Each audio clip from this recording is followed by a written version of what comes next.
찬송가 586장 열어보세요. 어느 조국 누구에게나 이 찬송가 부르면서 20만이 서려도 죽었어요. 6.25 동란에 남북전쟁 우리 400만 피 흘렸습니다. 동족끼리 싸워서 400만 피 흘린 민족 우리 뿐이 없죠. 미국서 남북전쟁 할 때요 120만 분이 안 죽었습니다. 우리는 400만 죽었죠. 국토가 갈라진 나라 우리뿐입니다. 월남도 통일하고 독일도 통일되고 우리만이 통일 못하고 있죠. 어찌 그뿐인지 아십니까? 이 땅을 빠져서 해외로 이민 가는 사람들이 400만입니다. 1920년대 300만이 어디로 이민 간지 아세요? 만주로 이민 갔죠. 그 당시에 만주 가는 이민의 행렬이 저 부자들만 갔습니다. 저 개화도 땅 가면 전부 부자가 될 줄 알고 만주로 전부 골적자들만 갔어요.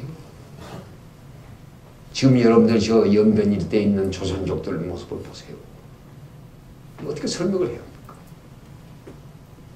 목숨 걸고 국경을 탈출하고 있는 조선족들 모습을 보세요. 남쪽 하늘을 바라보고 우리를 바라보고 얼마나 부러워하고 있는데. 한번 여러분 시간 냈어요. 우즈베키스탄 한번 가보세요. 저 중앙러시아 우즈베키스탄 한번 가보세요. 저는 3번 다녀왔는데요. 갔다 올 때마다 눈물 많이 흘려요. 50만 살고 있는 우리 고래인들 모습을 보시라고. 할머니 할아버지 우리 손 붙잡고요 1km 따라와요. 손 안 놓습니다. 성상님 또 오세요. 또 오세요. 따라가고 싶어요. 손 놓고 올 때 가슴이 미쳐요. 그 사람들이 누군지 아십니까? 하바롭스키에 살던 우리 동포 조선족 2만 명을 1918년 스탈인이 기차에다 싣고 가서 막 던져버렸어요. 소수민이 귀찮다 이거야. 버려라 이거야. 노사혁명을 하는데 장애가 된다 이거야. 2만 명을 싣고 기차에다 싣고 중앙러시아에 추운 얼음파에다 던져버렸어요. 그 우리 고려인들이 어떻게 했습니까? 그 얼음판을 깨가지고 농사를 지어서 지금 50만 살고 있죠. 그 옆에 카자흐스탄 가보시라고요. 국적 없는 고려인들 지금 9만 명이 있습니다. 국적이 없어요. 이리 몰리고 저리 쫓기고요. 똘똘 뭉쳐서 국적이 없어 자식들 학교도 넣지 못하고 있잖아요. 전 세계에요. 우리 한민족이 175개 국가에 750만 흩어졌어요. 디아스포라 민족 아닙니까?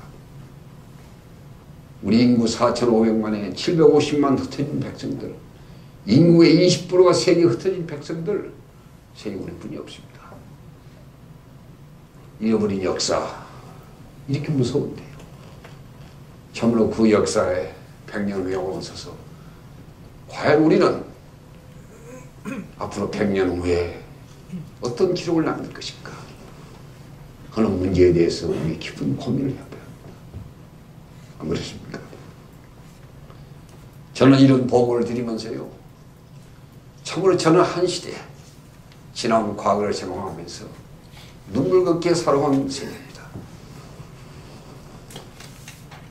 제가요 오늘 여러분과 인연을 맺었습니다. 제가 1955년 독일 최초의 국비 장학생 제가 1호입니다. 1955년 독일에 가서 공부를 했습니다. 전부 미국에 유학을 가는데요. 이승만 박사가 서울에 가서 환도해가지고 최초로 국비 장학생으로 유학시험을 했는데요. 전부 독일이 미국 가는데 저는 독일을 택했습니다.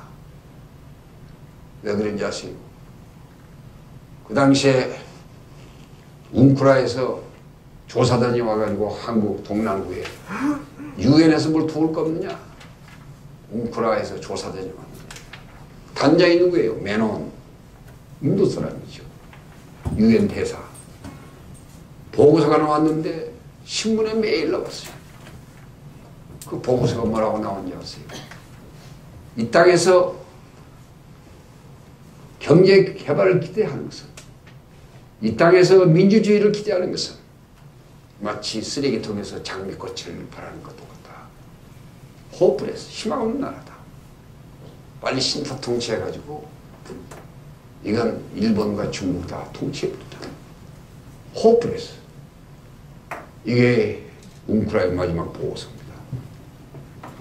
그런데 때마침 라인강의 기적이 일어나서 독일의 경제상이 독일의 라인강 기적을 개척하는 역사가 나와가지고 제가 독일 유학 시험을 봤어요. 국비창학생 제1호 독일에 갔습니다. 바로 여기 이 자리에서 출발했죠. 이때가 옛날에 이 자리가 비행장입니다. 여의도 비행장에서 출발한 겁니다. 독일에 가서 참 공부만 열심히 했습니다. 목숨 걸고 공부를 했죠. 한독 사전도 없을 때입니다. 영어 사전을 가지고 이 방법이 있어요. 사전을 막 주워 외워버렸어요. 제가 지금 독일말 잘합니다. 제가요 목숨 걸고 공부를 했네요. 1958년 제가 독일서 경제학 박사 학위를 받았습니다. 제가 죄송합니다. 우리나라 경제학 박사 제1호 지원해서 돌아올 때 여비가 없었어요. 돌아오고 싶은데 여비가 없어요. 손을 해군 제도 독일 대사인데요. 해군 제도가 지금 독일 대사인데요. 왜 안 가고 있느냐 이렇게. 여비가 없어서 아르바이트 하고 있습니다. 이 딱한 사정을 이승만 박사한테 편지 써서 참 고맙게 돌아올 때요. 여비를 이승만 박사한테 해줬습니다. 참 이런 은혜가 들어가 있어요.